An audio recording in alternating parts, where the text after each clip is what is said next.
Great. So the next speaker is Yingkai Li, and he's going to tell us about selling information again. Yingkai, are you ready? Yes. So Brian can hear me, right? Yes, we can. Okay, great. So I will start. Thanks for having me here. I'm also going to talk about selling information. So the title is Selling Data to an Agent with Endogenous Information. And so this is problem. I'm also going to consider the revenue maximization problem. So there is a seller who tries to maximize her revenue from selling information to a single buyer. And as you can see from the last talk, there are many examples where in practice there are like large data companies that can collect huge revenue by just selling consumer data for other firms to help other firms to make better decisions. And normally in those kind of applications, buyers are going to have private signals regarding the unknown state. And in most of the previous work, it has been focused on exogenous signals. For example, for the Bergman-Bonatti Smolin paper, and the last talk you have seen from in this talk. And for those exogenous signals setting, what it means is that there is an exogenous information structure that determines what kind of information that the agent holds in ex ante before the seller chooses the selling mechanism, and it's not going to be affected by how the seller chooses to sell information or what amount of information the buyer chooses to purchase. And the main distinction I'm going to talk about in this talk is about endogenous signals, meaning that based on the pricing mechanism, the buyer can actually may choose to acquire additional information from other sources to refine his belief on the unknown state. And in the application, for example, large companies like Facebook, when they purchase data from Oracle, they can try to refine their beliefs by, for example, hire a marketing team to learn their consumers' demand. And this can be represented as an endogenous signal that in the model. To make this more concretely, we are going to focus on a finite state environment, and there is a common priority shared by both the seller and the buyer. And we use sigma to denote the set of all possible experiments, and the seller can actually sell any experiments to the buyer. And just for simplicity, in this talk, we are going to assume that the seller has zero cost for providing any information. And on the buyer side, we assume that the buyer is going to have a private type theta, which is drawn from the type distribution F, and this theta represents the buyer's preferences for different type of information. And we assume that the buyer's valuation is denoted by V. This is a function of the buyer's posterior belief mu regarding the unknown state and his private type theta.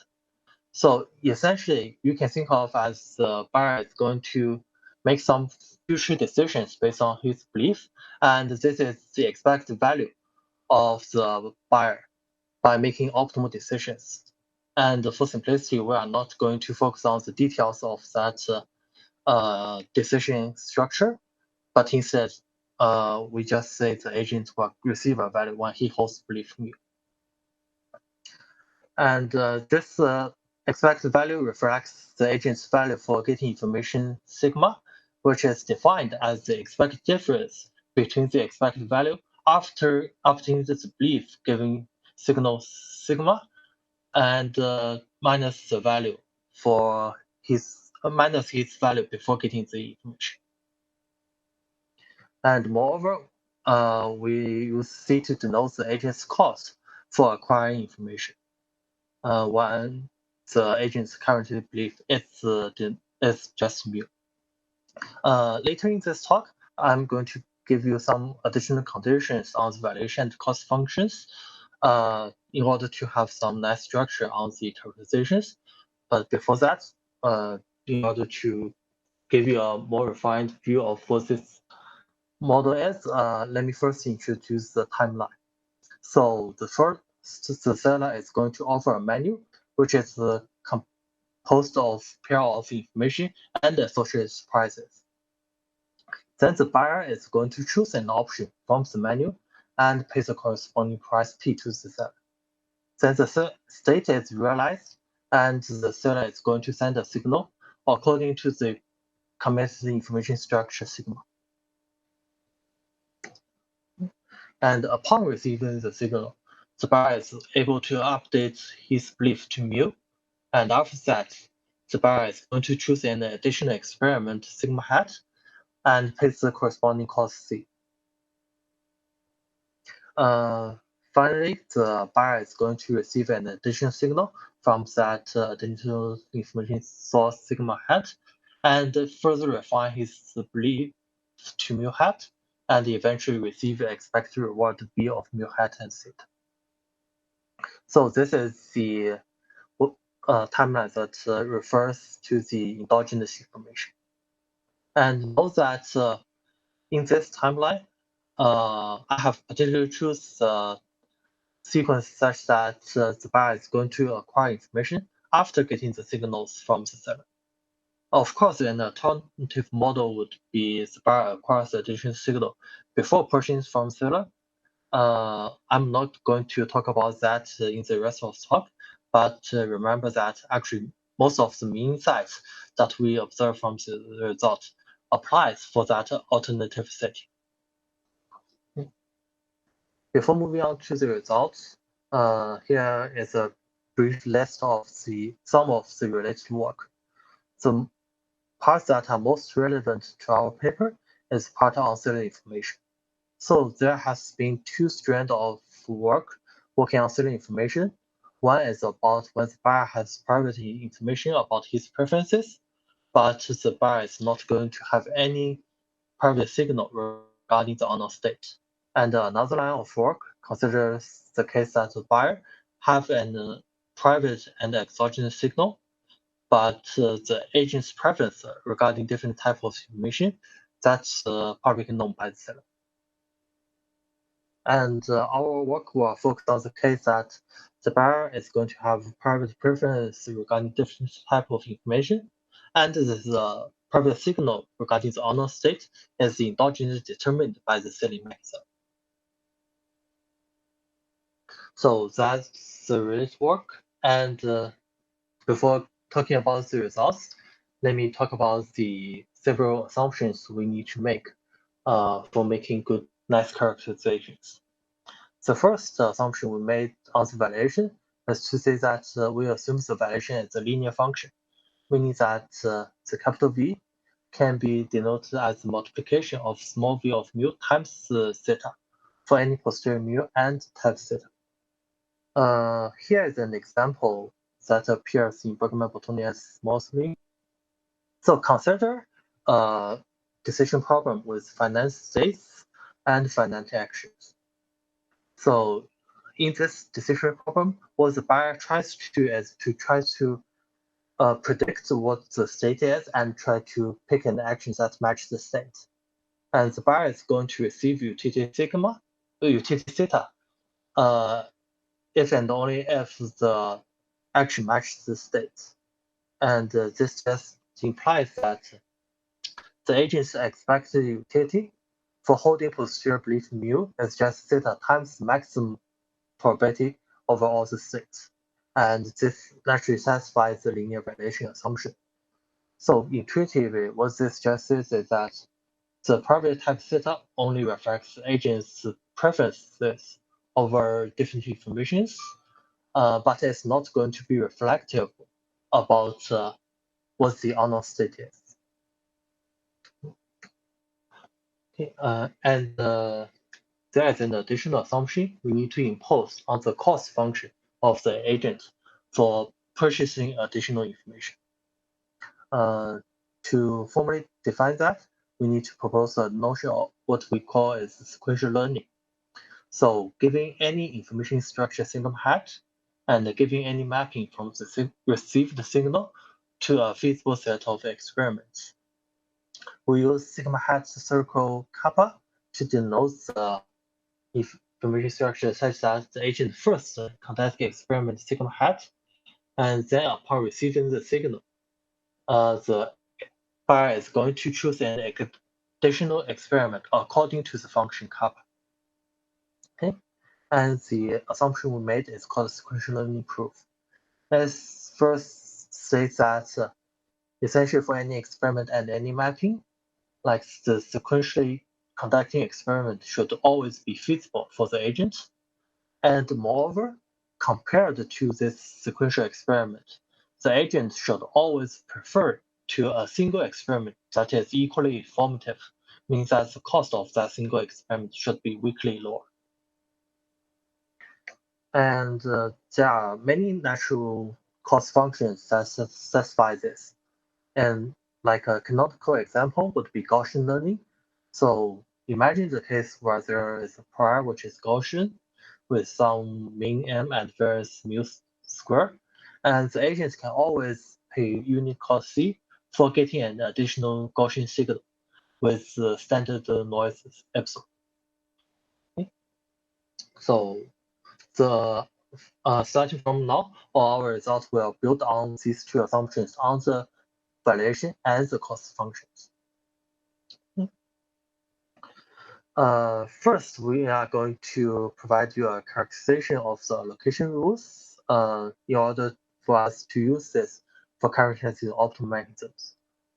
A very naive and intuitive approach is trying to view the value estimation as just an allocation in the single item auction, and try to apply the technique from Myers for selling a single item to a buyer with linear valuation. But that approach won't work directly. The main reason is endogenous information. Note that although we have assumed linear variation, since there are endogenous information, meaning that fixing any information that seller provides to the buyer, the agent's final utility is not going to be a linear function in his private type theta. This is because the agents are going to often acquire additional cost information, and that acquisition choice are going to depend on the private type theta. And a nice result from the single item auction is that monotonicity in allocation would be necessary and sufficient. And in our case, it's not going to be sufficient for being implemented in a useful mechanism. And to resolve this issue, we are going to propose an integral monotonicity constraint, which has appeared in Yang's paper in AER this year. So this is a more demanding constraint than the simple monotonicity. I'm not going to give you the full details, but intuitive speaking, it requires that the increase in the value estimation should be increased fast enough as the private type increases. And using this, we are able to get the characterization of optimal mechanism for regular distributions, means that the virtual value of the type is non-decreasing. So here is the characterization of the optimal mechanisms. It states that under the sequential learning proof and linear violation assumptions for regular type distributions, in the revenue optimal mechanisms, if the type of the agent exceeds the type, which is the zero virtual value type, then the seller is going to reveal full information to the buyer. But if the type is low, the seller is going to commit to the following information structure, which reveals partial information. And this information structure, like intuitively speaking, it is the one that the agent would find it in difference between participating in the auction and going with the outside option, which is purchasing just from the outside source. And we can also show that the payment can be uniquely identified by the allocation rule in a truthful mechanism. And this gives us a full characterization of what's happening in the optimal mechanism for selling information when the buyer has endogenous information. Note that directly observed from this characterization, we can see that the optimal mechanism is fairly complicated, and the many complexity of this optimal maximum is actually unbounded, as long as the number of low types are unbounded. So since the optimal maximum are very complicated and requires fairly involved price discrimination, a natural question we want to ask is the performance of the simple maximums. A natural candidate is asking about what's the performance of pricing for just setting a price for setting full information. And like in last talk, Minfei has talked about, if we focus on the exogenous information, then actually there are going to exist information structure such that this simple maximum is not going to perform well. And in the remaining of the talk, I'm going to show that's not the case in endogenous information. So here is a sufficient condition for the simple maximum to be exact optimal. It is saying that the monotonic type, if he doesn't acquire from the seller, but he only acquires information from outside sources, the optimal choice is to acquire no information. Then optimal maximum is just posting a price for revealing full information. There are two interpretations of this. So first, if the valuation and cost functions are fixed, if the price is sufficiently informative, meaning that there is a state such that the buyer is almost certain about the state is that omega, then we see this is sufficient informed prior, and this condition would be naturally satisfied, and the pricing for full information is optimal. And another interpretation would be just fixing the prior and valuation. When the cost of information of getting additional signals is sufficiently high, it also satisfies and simple maximum is optimal. And finally, I'm going to show you that without any conditions, actually this mechanism, although it's not optimal, it actually achieves at least half of the optimal revenue. This is a sharp contrast to the exogenous information where pricing has unbounded approximation. I'm not going to show you how to prove this, but the intuition is that the extremely information structure that makes pricing a better approximation will not arise endogenously. And this tells us this lesson that with endogenous information, actually simple maximum is sufficient for approximating the optimal revenue, and we don't need price discrimination for obtaining a large fraction of the optimal. And to conclude, we have shown a characterization of what the optimal maximum is. It's complex and have high manual complexity, but simple maximum is going to be approximate optimal. Okay, thanks. That's all for my talk. Great. Thank you, Yingkai, for the talk. I just want to remind the virtual audience that if you want to ask a question, you can come to the podium or you can type something on the chat. Sam, I'll give it back to you. You can take questions from the physical audience. We have time for one quick question while Neil sets up, but we should probably get things moving, so longer questions should stay, I guess, offline, but on the internet.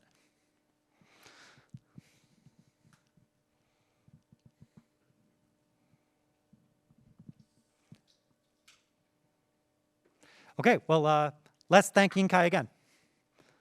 Yeah, thank you for having me.